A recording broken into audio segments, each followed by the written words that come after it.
Welcome to the Channel 5 Op-Ed Lecturecast. Why are U.S. healthcare prices so high? Healthcare in the United States is one, if not the most expensive system to use. But the question I keep asking myself is, why? What are some potential reasons for the cost of a hospital stay to be so much higher than in other countries? Do the doctors work cheaper in those countries?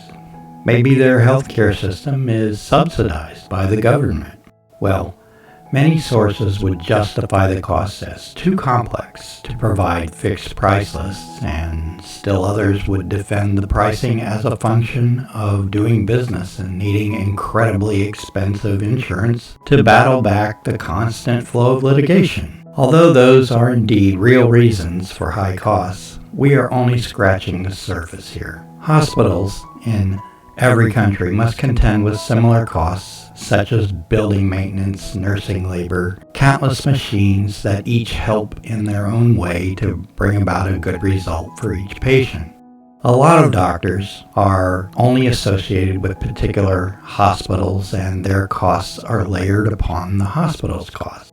In the case of healthcare, a majority of the visit are not a shopping trip to the mall where you can browse the merchandise and choose the right item for your taste. Rather, it turns out that this is where the insurance companies come into this calculation. On one hand, the insurance companies negotiate costs with the hospital on the pricing of every service, pharmaceutical, drug, lodging, food, and other items they may have to reimburse for. These negotiations extend to the doctors also, and thus create a pricing structure that is only for them. All others are left to fend for themselves, and the whole pay cash and get a discount? Don't hold your breath on that one. Those doctors have Porsche payments to make, and since you don't represent a large number of patients or even a lot of return visits, you can expect to leave a large chunk of your nest egg when you exit the building. Other considerations are the regulations by various governmental agencies, which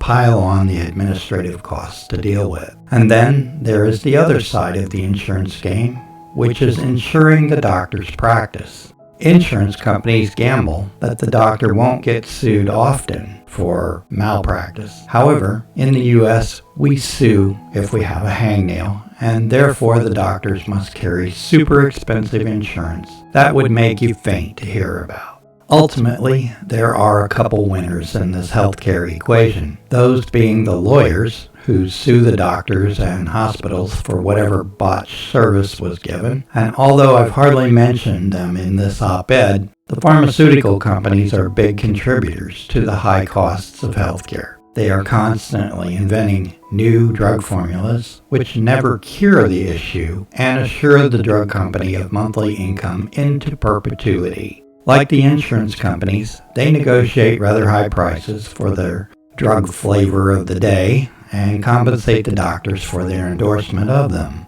Let me think.